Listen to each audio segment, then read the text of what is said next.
We appreciate the relationship we've had over the short period of time with Iran. The primary thing, it's, we can talk about the Iran deal all day long. We're not investing any money. We have the right to if we want, but we're not investing any money. We didn't pay for it like Obama did. He paid billions of dollars. He paid $1.7 billion from an airplane, all green cash. It was crazy. I watched that. I couldn't believe it.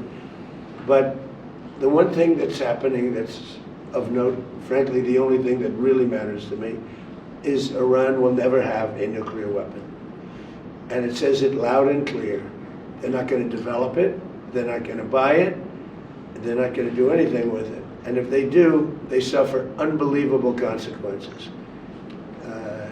Not just a little bit like, I won't even tell you the consequences, but the consequences are the ultimate consequences. And with that being said, I hope we have a very good relationship. But the biggest thing is they will not have a nuclear weapon. And that's the reason I got in, and that's the reason I agreed to sign. And we originally had, Marco was with me, and they originally wrote that we will not develop a nuclear weapon. I said, no, you're not going to develop it, you're not going to buy either. So we have, that took another couple of days of time. Everything was, it's ridiculous, but so we have, they will not develop, purchase, buy, or any other thing. They're not going to acquire a nuclear weapon. If they do, all hell will rain down on them. And they're not going to do that, Now, you talk about regime change. I never cared about regime change. It's never a part, but I guess you have regime change because you know better than anybody. The first group, they're all dead. The second group, they're dead. A part of the third group is gone. And we're dealing with people that I think are very rational people. I mean, they were nice to deal with. They were strong people, smart people. I think actually they're smarter than the first and second group. But they're not radicalized, and they're, looking to help their country.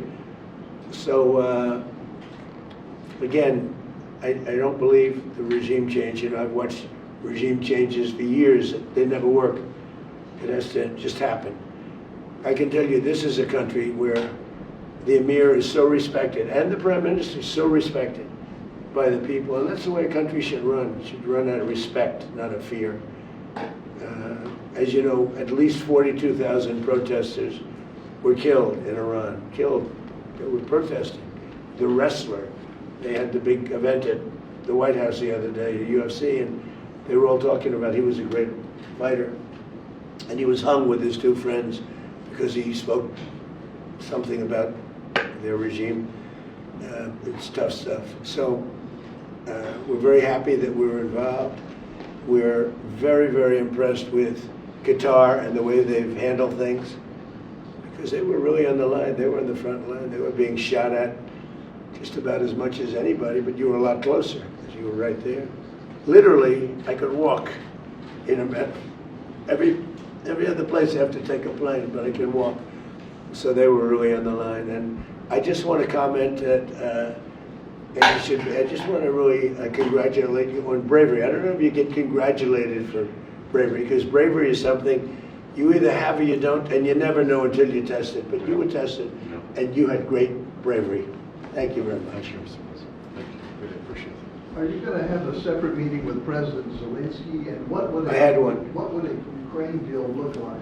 Well, we have one, but we had a good meeting. I'm meeting him later on today. We had a very good meeting. Look, Russia should make a deal. Russia's lost tremendous amounts of people, and so has Ukraine.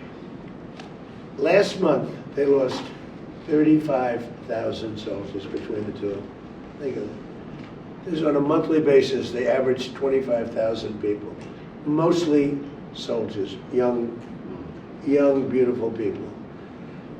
And it's crazy what's going on there. But we had a meeting, and we'll see how. I spoke with President Putin on Sunday. And it's sort of the same thing. I mean, they just keep going, fighting, losing soldiers. They lose so many soldiers. This is not since World War II has anything like this happened. I settled 8 wars. This was the one I thought was going to be the easiest settled. There's a lot of dislike between the two leaders, but Yeah, I'm meeting with him again later on today. And are you going to have a special focus on Ukraine? Well, we're going to look. Now we were focused on Iran. That's going to be in the back, in the rear view mirror. But look, we have nothing to do with it. We sell weapons to them. We don't even give them. Obama gave them $350 billion worth of weapons. Which was crazy. The European Union pays us full price for weapons. But it's not that. It has no impact on us other than we sell weapons. We're thousands of miles away. But the only reason I don't like to see 25,000 young people die every month. Every month, 25,000 people die. Young people, they're just starting their life. They go to this front and they get blown up. And Ukraine is losing a lot of people too. I mean, the whole thing is ridiculous. So, yeah, I'm going to do whatever I can. Mr. President, if the Iranian regime continues to kill their own people, will you still move ahead with this deal? If they refuse to what with their people? If they continue to kill their own people, the Iranian Well, regime... we talk to them about it, and we see. I will say the majority of that took place during the first and second regimes, much more so than now. It was much more severe, but it's a terrible thing. Yeah, do you have a question?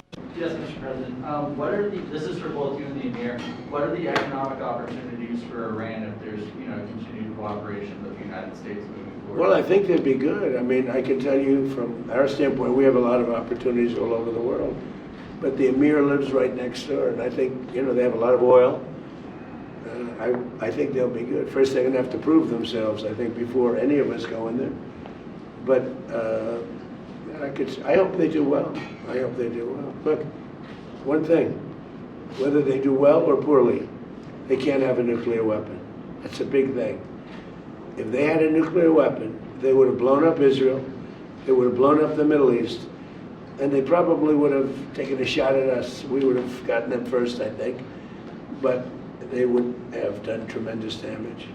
Had we not canceled the Obama nuclear deal, the JCPOA, you would have had them having a nuclear weapon 5 years ago. That expired. That was a road to a nuclear weapon. It was the dumbest deal I've ever seen other than NAFTA. NAFTA maybe was even dumber. But just in terms of a bad deal for us. Paid them billions and billions of dollars. We pay nothing. They paid them billions of dollars.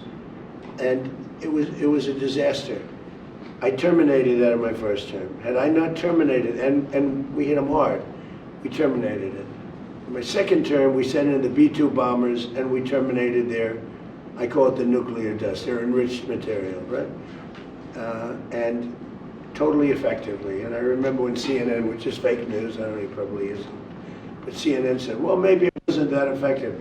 So the Atomic Energy just reported that it was one of the most devastating bombings that they've ever seen. The whole mountain collapsed on top of it.